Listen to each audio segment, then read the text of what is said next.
It's been nearly a year now since Diablo IV first released, and as you might remember, it wasn't exactly the smoothest of launches. While the core foundation was solid, with satisfying gameplay, a large, seamless open world full of enemies, strongholds, events, and bosses, and a main story questline that took you through each unique area, experiencing everything the game had to offer, I would say that the game delivered on a strong base experience. Like if all you did was a single playthrough of the campaign, exploring the open world, and a little bit of endgame, it was mostly fine barring a few quality of life issues. But as soon as you started really diving deep into the end game, into the loot grind, and frankly, the entire long-term hook that ARPGs are known for, that is where Diablo 4's biggest issues started to appear. For one, there was a real lack of end game content variety. For as great as the open world was, they really didn't give us much reason to spend any time there. Beyond the occasional trip to a Helltide or world boss, endgame mostly consisted of you endlessly farming nightmare dungeons, and it really wasn't all that exciting as you just kept running the same dungeons over and over, simply pushing up the difficulty by scaling the monster health and damage ever higher. The game truly lacked any real pinnacle content variety outside of Uber Lilith, which was either a joke of a fight or frustratingly difficult depending on your class and spec. TLDR was there really just wasn't much to do but farm nightmare dungeons in the end game at release. Also, the inventory and item management was a real drag. Your inventory would constantly fill and require regular checking of nearly every item if you wanted to be sure you weren't missing out on any best in slot drops, although 99 times out of 100 you'd be stuck with some conditional garbage affixes. You would still need to check, just in case. But the bigger issue, managing your legendary aspects, those powerful ability and build enhancing effects, that was a nightmare. Every legendary item that dropped, you would need to check and ask yourself the following questions. Do I need this aspect in my build? Do I already have one in my stash? If so, how many are there? I really don't remember. And if there were any, is the one that I just found better than the ones that I already have?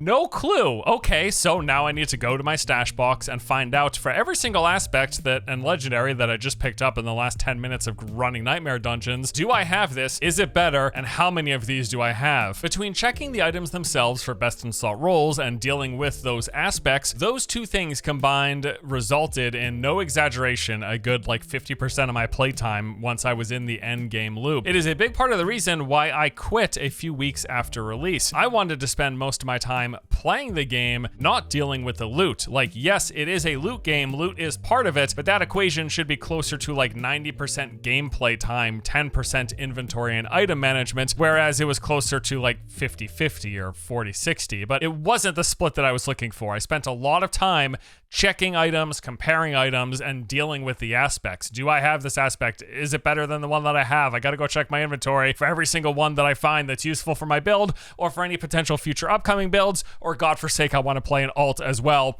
Then I got to think about that as well. And there was also a laundry list of quality of life issues that needed addressing, such as no search function or filters for your stash. Gems taking up a lot of space between being in your inventory, but also in your stash. Aspects had this same problem as well, all of which combined for us not feeling like we had enough stash space, period, between the keeping of alternate versions of gear for alts, gear for different builds, all of the gems that we had in all those different tiers, and then every single aspect, the aspects we need for a build, for future builds, for alts, and then the various tiers of aspects, because they would roll within ranges, so you would have multiple ones of them in case you got multiple pieces of gear in the future. You didn't want to be left with an aspect that was build defining that you didn't have anymore because you threw away by mistake because you didn't check that you didn't know you had enough backups. It's just such a pain.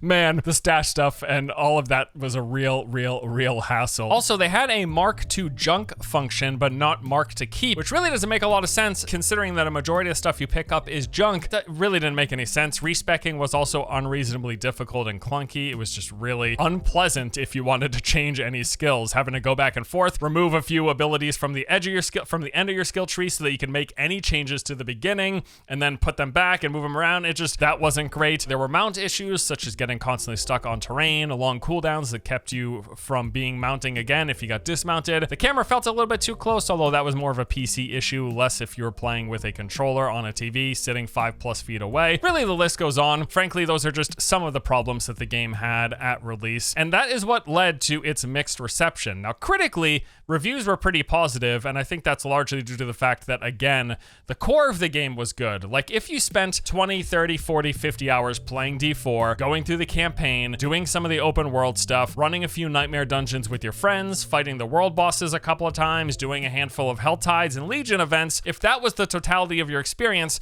there's a decent chance you probably enjoyed your time with Diablo 4 because, yes, that basic chunk foundation of the game, it is good, and if that's all you wanted, that was pretty great. But for the sweaty, try-hard ARPG grinders out there, of which I count myself from time to time amongst them, there was a lot to complain about. Diablo 4 just had numerous issues that really hampered the endgame grind that ARPG fans want and were expecting from what was one of the pillar franchises of the entire genre. However, that was nearly a year ago, and a lot can change in a year. I'm in fact happy to say that a lot has changed. So much so that D4 is good now? I at least think so, unless you're Quinn, apparently, and anything that's not exactly Path of Exile belongs in the dumpster, which, hey, I understand PoE is quite the high bar. I myself am very much so looking forward to PoE too.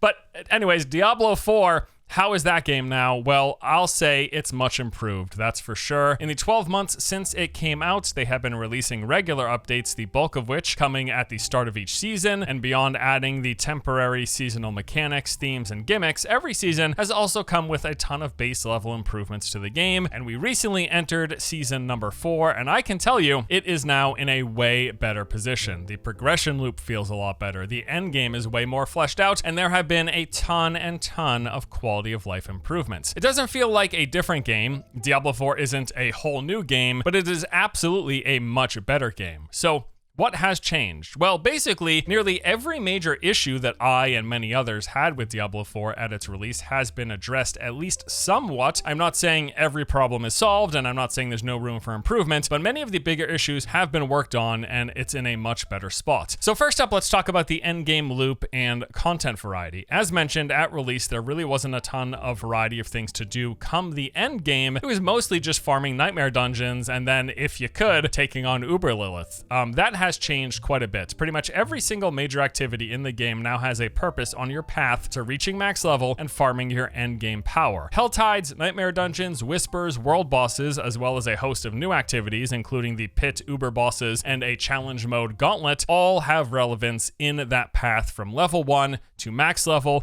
and the powering up that happens in the process of you doing that. So Helltides got quite a bit of a revamp. It's basically now just a never-ending onslaught of enemies with wave after wave after wave being spawned in constantly through numerous activities, new Helltide specific activities and events, boss summonings, and various rituals. The result of all of this is you are fighting massive amounts of normal enemies just ever spawning and coming in all around you, mixed in with some elites here and there, various packs, and more challenging boss equivalents or straight up boss fights as well. Helltides are really good for leveling. They've got a high concentration of monster, which makes them great for XP. You also get a lot of loot from the various mobs and all of everything you're killing, as well as the chests that you open. There's also special resources you'll be collecting in Helltides. Just in general, it is a good idea to spend time in Helltides, and up until not too long ago, that's basically where people said you should spend most of your time while trying to level up. But then there's the nightmare dungeons. They have made various improvements to the structure and layout of these, making it easier to navigate with far less backtracking. They also removed many of the side objectives, and now clearing through a nightmare dungeon requires you to either collect 1 or 2 objects, kill target elite packs, or clear a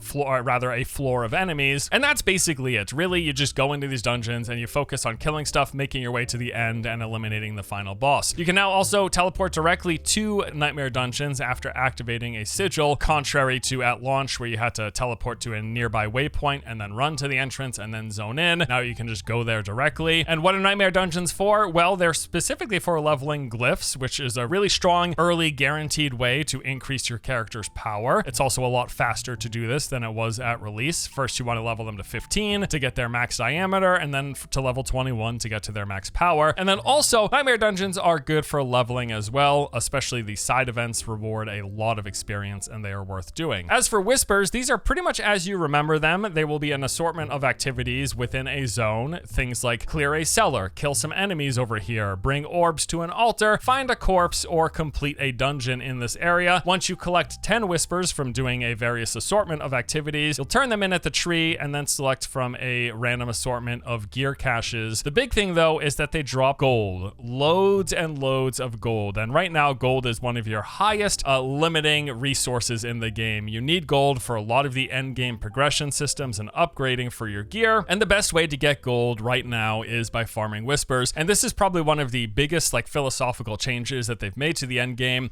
and something that they should have done from the start, and that is giving a strong incentive for doing the different activities. So it's not like all the activities are equal in terms of what you're getting and what you're going after, but pushing you into different activities for different specific objectives to collect certain pieces of gear, to go after certain resources, to go after certain currencies.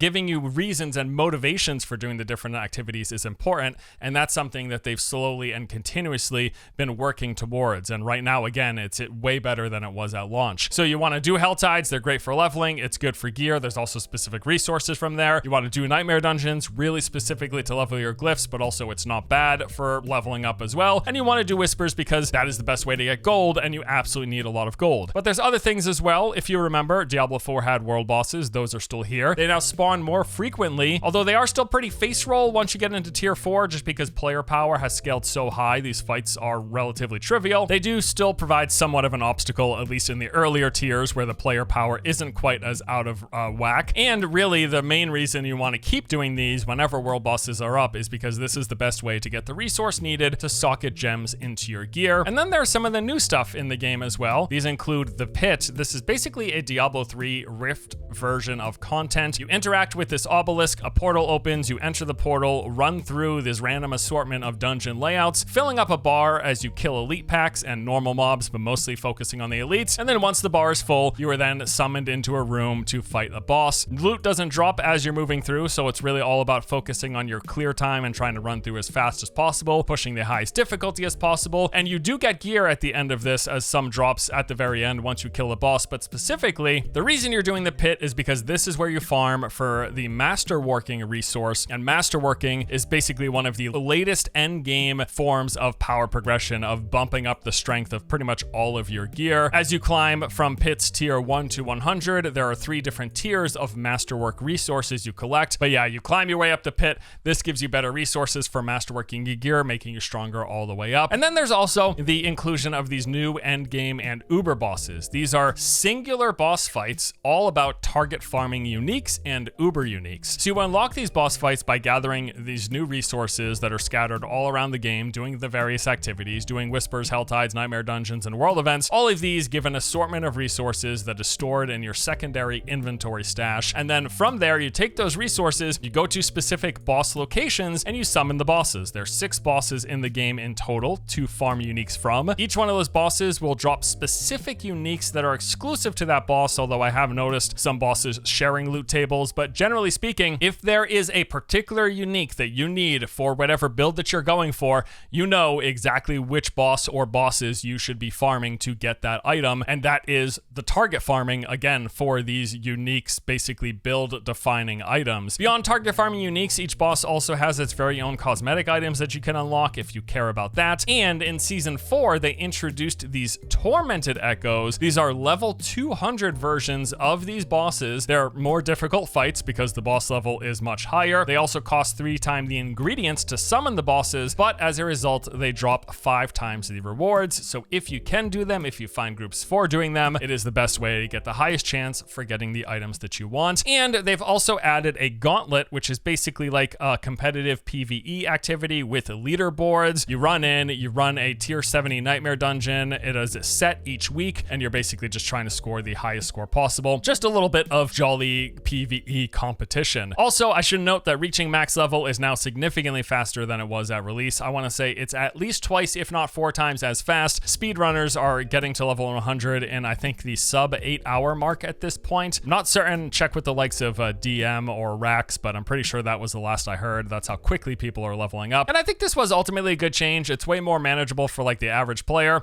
but it's still not as insanely fast as Diablo 3 max level reaching was, which was like, I think 2 hours come the last time I played while farming experience boosts like chain kills or events or chests or whatever. So yeah, it's not quite that fast, but it's much faster than it was at release. So all of these, as I mentioned, really increase the endgame variety of activities, and like I talked about halfway through there, what they finally managed to do is give you a strong incentive for doing each and everything. You want to do Hell Tides because it's great for leveling up, there are specific resources there, and it's not a bad place to get loot. You want to do Nightmare Dungeons first and foremost for leveling up your glyphs because that's a great form of power, but also it's pretty good for experience and getting some loot as well. You specifically want to do Whispers for gold while also getting loot. You want to do world bosses to get sockets near your gear. You want to do the pit because that's directly tied into the end game upgrading system of masterworking. You want to do the end game and uber bosses because that's how you target farm for very specific uniques that are for your build. And you want to do the gauntlet. Well, that's just a little bit of extra fun and competition, but yeah, there you go. That is the way to do it, and Diablo 4 again is now in a much better place. But there is much more. We have seen item changes as well as improvements to inventory management, and this is honestly just as, if not more important than the improvements to endgame. You really need to flesh out the endgame. You need variety, you need incentive to go everywhere. But I'll say for me personally, I love that it is now way less of a hassle to manage your items, your aspects, and your inventory. So first up are the aspect changes. All right, get this. Every time you salvage a legendary, not only do you get the resources from breaking it down, but also the aspect that was on it is now automatically stored in your codex and power. This is massive and largely eliminates a bulk of the reason I left at release. There's literally no more fiddling with your aspects. It's not a separate item anymore. It doesn't fill up your inventory. You don't need to go around constantly checking if you have them, if the ones you have are better or worse, if it's a higher roll, how many backups you want. Here's the process, right? Legendaries drop, you salvage the legendary. If you don't already have that aspect in your codex, it is added to it. If you find a better version of an aspect, because all aspects will have number values that drop in ranges, like 10% to 20% or something, if you find a better version of a one you already have stored, it will then upgrade the codex to that better version. And then whenever you want to put an affix power on your piece of gear because it's used for one of your builds, you just go to the occultist, and for the cost of some resources and gold, you will then be able to add the best version of any aspect you've ever found on that piece of gear. Done. On top of that, looking around your aspects, you can now search for them. They can be filtered to different categories, and you can even favorite aspects that are specific for the build that you're going for, so you can easily check and make sure that you are never going without as you are powering up and swapping out pieces of gear. It's super easy to manage the aspects for your build. The only time you need to worry or even think about anything when it comes to aspects now is if you are overriding a new legendary. So if a legendary drops and it's got nice stats and you want to put an aspect on it, the only thing you really need to do and think about is, does the aspect you're replacing, is it better or not than one you already have? And that is as simple, checking that is as simple as scrolling down to the bottom of the item, in which case it will tell you yes or no. This saves so much time with dealing with legendaries, with reading, filtering, sorting through the loot. It is amazing. Such a massive improvement. This is one of the best quality of life things they could have done, and they've done a great job. There's also been a lot of item changes. Item stats are streamlined and reduced, making it easier at a glance to tell if an item is an upgrade or not. They've reduced the number of affixes on legendaries down to 3 and removed most of the conditional affixes, like 10% damage to non-injured elites. Like it's all these like variables. That's just so funny. So yeah, most affixes now, when an item drops, most of them are going to be broadly useful. Like they will be a main stat for your character, like strength or intelligence. They will be health. They will be plus skill ranks, they will be move speed, all things that are generally useful, but maybe just not best in slot. With the further fine-tuning of items and enhancements, because you still want to fine-tune for your build and do all this tinkering, that comes through the new systems of tempering and masterworking. So tempering lets you more or less handpick the additional build useful enhancements to add to gear. So as you play, you find these manuals, and then learning them gives you access to these new tempering categories. These include various stats and boosts for weapons, offense, defense, utility, mobility, and resources, this lets you select very specific categories and areas of improvement for your items. So for example, on my barbarian, there is a weapons tampering recipe that is all about dust devils. I'm going for the dust devil build. I want dust devil things on whatever gear is applicable to that upgrade.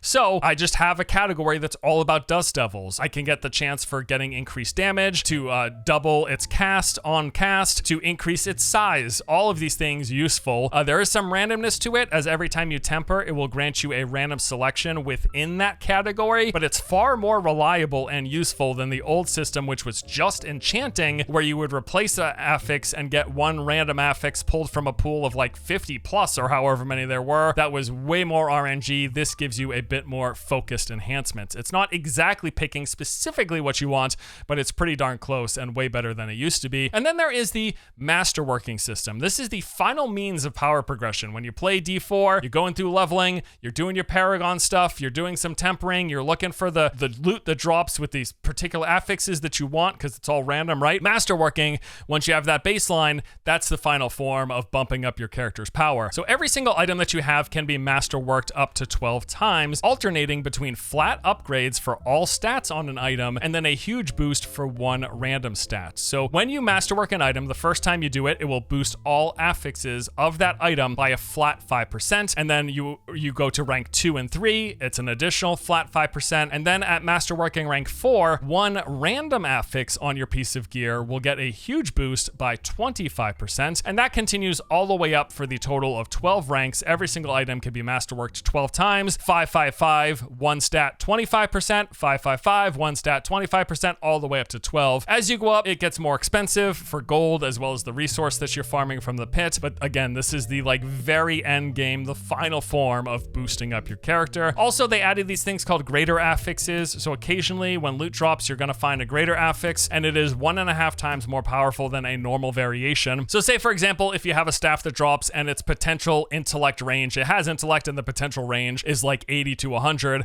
well, if that drops as a greater affix, it will be 150 intellect. So it's the max plus 50%. It's a huge boost. Also, they did some improvements to items dropping, so fewer items drop, and they've also streamlined the items. In World Tier 3, you're only ever going to see Sacred. In World Tier 4, you're only ever going to see Ancestral. So basically no more sorting through junk loot of lower item levels. You're still working with random gear, so you're still going to get lots of Ancestral items in World Tier 4 that you don't want, but now you're not having to also filter through normal and sacred items on top of that as well. And then they've also streamlined the managing of gems. So gems are now a crafting material. You go to the jeweler, you use materials that you find, these gem shards basically, and then you craft the gems that you want, with the higher tier gems costing a greater number of the gem crafting materials. They've also done a ton of quality of life stuff. I'm only going to mention a few of them here, but there have been improvements to mounts, to inventory, to XP gain. I mean, pages upon pages upon pages of improvements. If you look at all of the patch notes with all of the various improvements and quality of life stuff, there's like 100 plus pages over these seasons of changes they've made. So here's some highlights though. They added mark to keep. Wow, who would have thought? What a great idea. So now you can favorite an item in your inventory, preventing it from accidentally getting sold or salvaged, which is 1 billion times better than mark to junk, because like I mentioned, as you pick up loot, most of it's going to end up inevitably being junk. Mounts are a lot better. They've improved responsiveness. They're less likely to get stuck or slowed down. Mounts are also now faster across the board, both their regular moving as well as their sprint speed. Towns got a complete overhaul. This was a really great welcome improvement. They are more streamlined. They've improved the NPC stash and waypoint placements in every town. There are now additional stashes added to all of the capital cities and the small towns, and more NPC vendor locations. Basically, they grouped all the vendors together the way you would want them to be. The blacksmith, the stash, the occultist, they're all just right there next to each other because they know that you bounce between them. So rather than running from one corner of the town to a stash, and then from the stash to another NPC, and then back to the stash to another vendor, they're all just consolidated there, so a lot less backtracking and time spent running around in towns. They added a stash search feature, huge W, as well as a stash filter. Now you can just type in a search bar, specific affix or name or whatever that you're looking for. It's just going to highlight that thing, anything with that word within it. They added auto run, which was a nice improvement, and recently they added the ability to zoom further out. Again, this is a great addition for PC. So yeah, quite a long list of improvements, enhancements, additions, and I gotta say, frankly, the game is just now in such a better place than it was at release by a long shot. Not just all of the quality of life improvements improvements, but the progression and gameplay loop has been vastly improved. The collecting of the legendary powers, also known as aspects, is way more enjoyable because I don't have to think about it. I just get items. If a better aspect than the one I had drops, it's just now mine forever, and I don't have to manage it and constantly check it and swap it out and make sure if I have the things. It's just so much better now. In general, gearing up and dealing with items is a billion times more streamlined and better and more convenient. Massive W. It was a major reason I stopped playing. Not because I wasn't enjoying when I was playing Diablo 4, but because I wasn't enjoying the fact that half my playtime was staring at my inventory, dealing with aspects, running back and forth between the vendors, making sure I had stuff. It was just, I didn't like that part of the game. I wanted to spend more time playing. Even though it's a loot game, I don't want it to be half of my playtime, not at all. And it's no longer, and that is great. And there's also, like I said, a much greater variety and actual incentive to do the assortment of activities at endgame. We are not just farming nightmare dungeons. There are so many other reasons to do the other things. So yeah, Season 4 launched a little over a week ago on May the 14th. I've been playing every single day since. I started out with the sorceress, leveling up using a chain lightning build, and then when I got to endgame, I swapped to a frozen orb build. Hit level 100 with her, ran pretty much every endgame activity, which, like I said, is way more varied. And while my gear isn't completely maxed out, I do have the basics of my build established. Essentially, I'm at the point where my character is strong enough to mostly do everything beyond reaching the very highest end of the difficulty pushing content like the pit. That just takes more time, more grinding, and more fine-tuning of the gear. Then after that, I made my second character a barbarian. I wanted to try out the double swing twisters build, and dude, it is like so busted. It's fantastic. Even while leveling up and just running some basic low-level tier aspects, I'm smashing through content, easily clearing nightmare dungeons like over 15 levels above my character level. Honestly, my barb at like level 60 feels stronger than my level 100 sorceress. Class balance is still a bit of a mess. There's another area for improvement. There's a huge, different classes can excel with their builds at different aspects of the game, but it seems like we're still not at the point where there is a build for every class that's good for every aspect of the game, or ones that are tailored to it. Like for example, across the board, sorceress is pretty good at speed clearing, hasn't been so good at boss farming, but then you've got someone like the Necro or someone like the Barbarian who just like can absolutely obliterate bosses and can also speed clear at the same time. So it'd be great if we could see that more in line as well. But I do gotta say, we're coming up now, by the time this video releases, on 2 weeks post the start of Season 4. I've been having a blast playing D4 every day, and definitely still have more gas in the tank, that's for sure. I'm gonna get my barb to 100. I'll put myself in a similar gear position where I have the ideal stats and the unique items. Probably just not gonna be fussed with getting the total best in slot rolls and perfect masterworking and tempering. Don't really need that, don't really care so much. And then maybe I'll make another character as well. But as of today, I've put at least 40 hours into Season 4, and I still intend to play more. I'm pretty happy with that for a free update. I'm really enjoying where D4 is at today. That's gonna do it for today's video. Thank you as always for watching. Hope you enjoyed it. What do you think about D4 right now? Have you been enjoying Season 4? Have you not? Let me know. Thanks for watching. I'll see you guys next time.